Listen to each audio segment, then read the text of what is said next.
Welcome, everybody. Welcome to year one. For those of you that are new, this is a podcast that's meant to dive deeper into the successes, the fears, the hacks, the good, the scary, everything about first-year ownership of an indie agency. I'm your host, Christian Ganey. I am the co-founder and managing partner at Outerkind. We're a creative agency based in beautiful Denver, Colorado.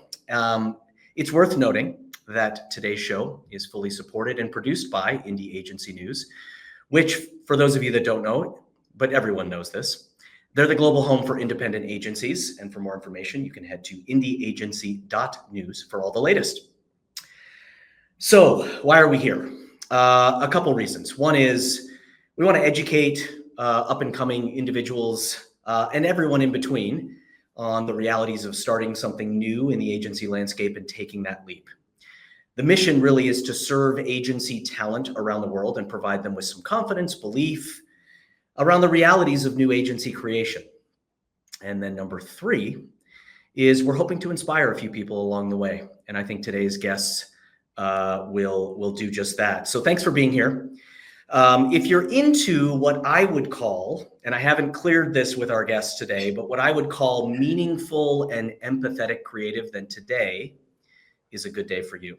Our guest today is the Chief Creative Officer and founder at the Perception Agency. I'm not sure if they're side hustles by definition, but he's designed his own clothing line. He's advised NFL teams on community connection. He's created long-term emotional connections between brands and consumers, and I think that might be a thread that we dig into today. Please welcome our guest today, Brian Anderson. Welcome, Brian. Christian, thank you for having me. This is amazing. It's scary, and that's how it was when I started year one. So this is a perfect place to be. That's exactly. You're going to feel just right at home. It's going to bring back all of those memories of new agency creation. I thought you were going to say all of the hair that you had that first year that you started the agent. No, it's not going to bring it all back. Interestingly, starting new agencies increases the bags under your eyes and reduces the hair on top of your head. There is a direct correlation between those two. But before we dig into some of the agency, creation and growth principles at Perception Agency, I did, in the intro, just wanted to start off with something that I found really powerful when I was doing my research before today's pod. Maybe these things are connected, but I wanted to start with the human side of the equation that you've built at the Perception Agency. It's clear, I think you call it altogether human. Sure. And I wanted to start there. Tell us why it's important to you, why it drives some of the things that you do for some of your clients. And I think that leads into some of the new agency stuff that we'll talk through. Cool, sure. Altogether human. It's something that we kind of fell into, but it was in my DNA. It's in our ethos as an agency. It's something that we kind of talked about, and we were like, who do we want to be and what kind of work do we want to do? And when we started actually going out into the world and, working with clients, we always found ourselves diving into this point of we could just do creative, or we could do something that has effect and helps people, or that is smart or creative in some way that's just not like creative for creative's sake. Not that there's anything wrong with that, but we wanted to do something that felt a little bit different for some of our clients. And it's just a level of caring, I think, that I have for individual people to make sure that the work really matters, if they're checking a box. So that's kind of where Altogether Human came from. And it's also a part of this idea of we want to make sure that we are treating end users like real people. We're not just seeing them as data points or nodes. We see them as our neighbors, as everyone out there. And then also Altogether Human refers to the actual marketer that hires you. There are individuals that take a bet with their career to say, I'm going to bring you in. I'm giving you budget to do something that's going to mean something for my company. And we have to treat them with as much respect as we possibly can. So it's kind of having that process. And then lastly, I say it touches the internal person. If someone makes a I've always thought if I've convinced you to take a bet with us and join our agency, I have to treat you like a human being and know that you have people counting on you on the other side. So that could be your family, it's your career, it's all these things you're trusting by coming here. So even if you were not the right person, I have to like release you back to the world the right way so that you can continue with whatever your career is as well. So. Well, I know this is being recorded, so I can't resign and join your agency on this call, unfortunately. But I mean, that's just such a, I don't know the right word, whether it's human or empathetic way to think about both clients and projects and assignments, but also the people who choose to work with you. And I guess that might be a good sort of segue into when you thought, or when you knew the moment to start something new was going to be necessary. Tell us a little bit about what the impetus for that was and what impact that has had on the people that work with you. Yeah, it might not be that crazy of a story, but I kind of fell into it. So you mentioned it earlier. I had my own clothing line. I worked a bunch of years. I worked my way up to associate creative director.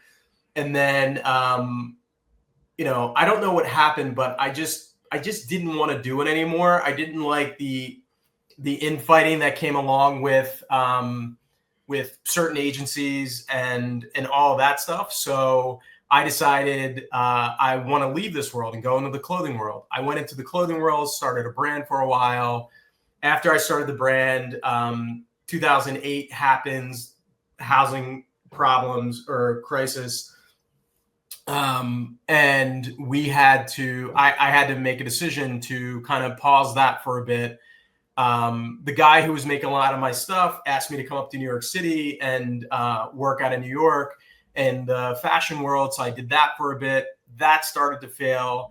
So then I asked him to lay me off. He lays me off. I talked to an ex-client on a Saturday. He told me to call him on a Monday, and I started freelancing back in advertising. So I freelanced for a bit, and more work became more work. And then I realized that, hey, I think I could start an agency and make it an agency that we all cared about each other, not department driven, but as a collective. And maybe we could do something that that feels good to people. And that's kind of where it all came from. And I guess, well, that is an interesting story. I wouldn't say that that's not unique, but there was a spark in you that was driven by what? Was it failure? Was it a need to a place or a gap in the marketplace that you saw, hey, agencies aren't paying enough attention in this particular realm? Or was it truly just what was inside you that drove you to make that change? I think it was entrepreneurial, to be honest. I think it was more, I'd go into the office. I'm someone who likes to work early in the morning, and I would get in the office at like 6 in the morning. I'd work before 9. I get all the stuff I had to get done creatively and conceptually.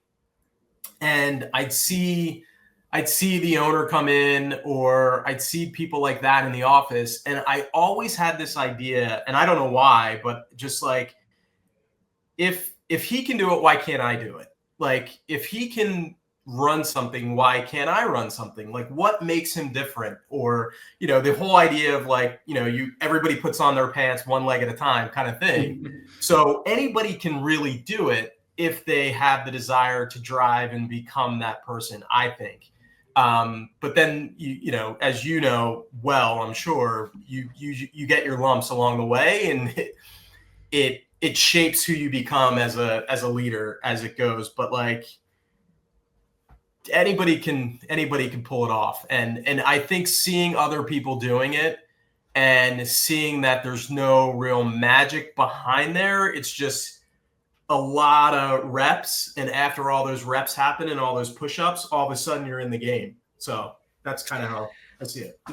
Brian, as an agency founder myself, I'd like you to not give away the secret that everyone can do it and it's not that hard, because I've convinced everyone in my universe that it is, in fact, many, many times more challenging. That said, I think you answered this question, but I wanted to come back to it really quickly because a lot of questions I get about the start of Outerkind is when we decided to take the leap, or when you decided to take the leap, I should say. Did you already have clients sort of lined up, or a client lined up, or was it like, I'm doing this and I'll figure it out and I'll get on the phones and I'll get on the MacBook and we'll figure it out? Yeah, no, I had an ex-client who started sending me work, and he started sending me work. He jumps to another company. He then asked me if I'll come in and show my portfolio to the owner of this company. And I'm going to keep names out of it, but if I'll come in and show my portfolio to this company, I show my portfolio, review it with him, and he's like, your book is better than a few agencies that I had come in here to show and actually compete for the business that I have. He's like, call me tomorrow morning and let me know how much it would be for you to be our agency and do this on an annualized basis. So it's about an hour and a half drive home. I'm thinking about this. I go in, I call him the next morning, 9 o'clock, like you said, sharp. And I tell him how much, and he's like, done. And I was like, wait a minute, what? Did I not say enough? And that really was the thing that like started the agency, was that little move. And then when I started, I decided what I'm going to do is I'm going to be the individual that does everything at the agency. So I'm going to be head of production. I'm going to be lead account, creative. And I had some people that I started pulling in, but I had a really good buddy who was an ex-Wyden guy who was my writer. And we got it done, just the two of us, for probably about 6 or 7 months. I think like maybe 6 months. And then that's when I hired my first person, who then became the account person at that time. But it was all about like, can I stack all that revenue to figure out how to like stabilize the business, to figure out who's the second client, who's the third client. Yeah, like super fortunate, but also deserved. I mean, that's always the first game is, am I too low? Am I too high? How am I going to price this? And honestly, I if you're kicking yourself, don't, because I think that those conversations are like, I just need one. Yeah. I just need one to get started. And you did touch on. Oh, sorry. Well, no, I mean, we started an experiential agency in the midst of a pandemic. We don't have enough time for me to explain the number of ways that my wife wanted to murder me when I brought that news home. So we'll park that for a second, because I do want to sleep in my bed tonight. You did bring up something really interesting, though, is that, when we started, I was really interested in getting back into the meat and the roots of why we got into a creative services business in the first place. Right. And you just said, hey, look, I wear a lot of hats, and I did wear a lot of hats. But like, there's a flip side to that. There's the benefit of doing that. You're out of spreadsheets a little bit less, and you're like focused on just this one client that you're working on. There are some stresses there, and there's some pressures. And I wonder if there were some dark moments or some moments of questioning oneself along the way when you started, and if there's a story or a moment that you remember that was particularly impactful.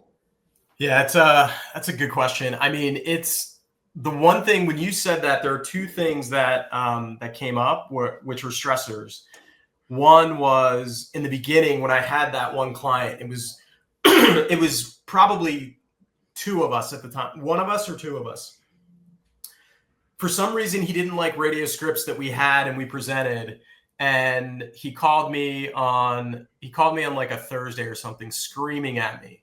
And he's like, I want you in my office now. So I just remembered I had to drive an hour and a half, 2 hours to get there. And the whole time I was thinking about this, I was saying to myself, this is what you dreamed, right? Like, this is what you wanted this, right? Like, you signed up for this. You quit something to do this. And that was the beginning of it. And I remember saying to myself, the buck always stops here. Whatever mistakes any employee makes at your business, you are always accountable for it as the owner. So, what's the worst thing that can happen in this situation? Like, you could lose the account. You could, you could get screamed at, but like at the end of the day, you're going to get in your car and drive back and drive home. So like that was my mindset. And I kind of, at that moment, I adopted this mindset of just get the Friday. And if you're a first year agency owner or want to do it, no matter what, and no matter how hard it gets, just get the Friday. Like what that means is at the end of the day on Friday, you at least get Saturday or Sunday. Even if you have to work through the weekend, you at least get all your other clients to not be calling you and like asking for things at the same time that whatever emergency is going on is happening. But that was the one thing for me that like was my focal point is, just get the Friday. And I got pretty beat up in that meeting. I got in the car and I was like, that wasn't so bad. It's just, you just got yelled at. Like, yeah. I mean, if you don't have thick skin in this business and can take getting yelled at, you're in the wrong game. And I know Zanger's listening, and I'm going to actually recommend to him we get an Anderson edition hat, given your background in clothing, that just says hashtag just get to Friday. I mean, that should be like the flag that we plant as agency services. Just a couple more questions for you. I'm super interested in what matters to you and the work at the perception agency when you decide on the clients you want to work with. I don't want to lead the witness, so I'll just stop the question there and ask what matters to you as a business owner and how that relates to your clients. Do you want to know an order, or how would you like? I mean, this is your show, buddy. You tell us what's important in any particular order. I didn't know if you want to start with revenue and then we go to the next, but you tell me. Yeah. I think like if all things are, being honest, and I think as an agency, you always want to be getting better and sharper. So clients that you can help, I think that is the first goal. When you get on that first discovery call and you're hearing from a client, you just want to know. I mean, all of us know who we have in our stables and everything like that. But can you make a difference? Like, can you make the difference, and will it matter? Not to win awards, but like, are you solving a business problem or a cultural problem that they're trying to solve for? That's kind of where everything starts for us. And revenue is a part of it, but it's not the only thing. I think, can you make a difference, and can I make this person look good? Because again, going back to what I said, Altogether Human, we are voting, like we're basically, we're on the hook for them. So we have to deliver for them. And then lastly, it is, is it going to be something that the team is going to love, and not just the creatives, the strategists, and the account side and production? Is it going to challenge everyone? Is it going to help everyone elevate their personal careers to the next level? And if it is, then that's something that you lean in on. I mean, there's been clients that I've worked with that, I don't like saying this, but like we've lost money on accounts, but they've had bigger effects than the money that we've made on other ones. And that, to me, that matters. Yeah, that's powerful, man. I mean, I assume you've used the most powerful word in the English language, which is no, it's not a good fit with clients, I would imagine. Yeah. Yes.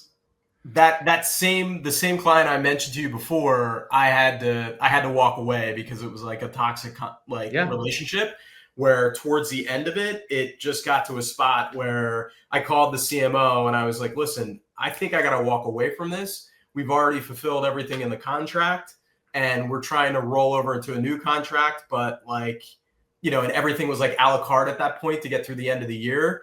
But I said, I think it's just not healthy for us as an agency. And this isn't a future I want, is this kind of relationship. And, I've walked away, and, so yeah, it's a tough thing to do, but it's a necessary evil, I guess. Yeah.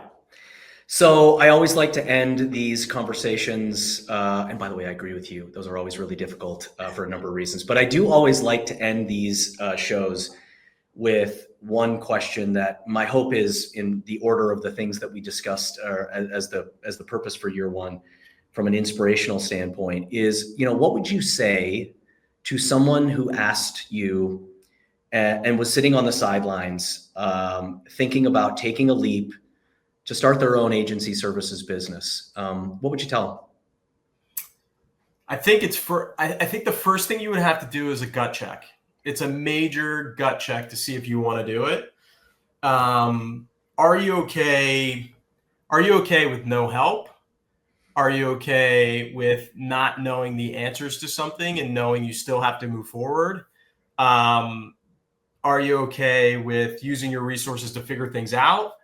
If you're someone who leans in too hard to other people, it might not be something like you might be able to do it, but you might need a bigger group of people to do it with.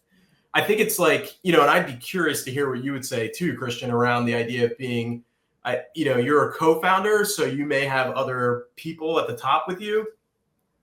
But as a solo entrepreneur, it's a different game than it is when you have people with you. So just make sure that you're building in those layers, and then also your family. Think about the time you're going to lose there with family and what is going to be worth it on the other side. Because there's long days, and one thing that I teach my kids this too is that no one cares. And when I say that, I mean no one cares how hard it is. Just keep moving forward. So you have to think about all those things and make sure that you're built for it, because it's a grind. It's a grind, but it's very, very rewarding when you see it all come together. When you see either a younger staff member get to a level, or even they worked here and had an opportunity to become a partner at another place and go do that.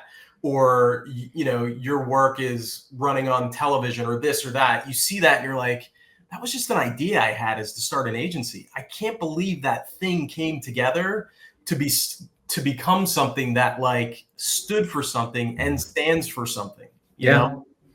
Yeah. I mean, you're at an even more DEFCON level than myself. I surrounded myself. The number one thing I tell people is surround yourself with people you trust. And I had the good fortune of starting this agency with, people who I call brothers. They're just as close family members as they are colleagues at work. And so surrounding yourself with people you trust is important. But you carrying the flag with the 2-hour drive down to get a client, that's another category. And so, look, I feel like we could make this a 40-minute episode really easily. But because the producer yells in my ear when we get to 20 minutes, it's been a pleasure talking to you. You as well. I think what you've done with your agency and the meaningful and empathetic way in which you approach your business, but also your client work, is absolutely exceptional. And look forward to having you perhaps on future episodes. Brian, it's an absolute pleasure speaking with you today. Thank you, Christian. I appreciate it. And Doug, I love you. The one thing I'll say is I didn't get to learn anything about you. We didn't get to dig into your stuff. So let's do it again. And I'd love to hear everything that you pulled off too. Yeah, I'm coming to Philly. We're doing it. Because I think that's where you're based. Yeah, Philly? Yep. Philadelphia area. Thank you, Brian. All right, buddy. Appreciate it. Thank you so much. Cheers.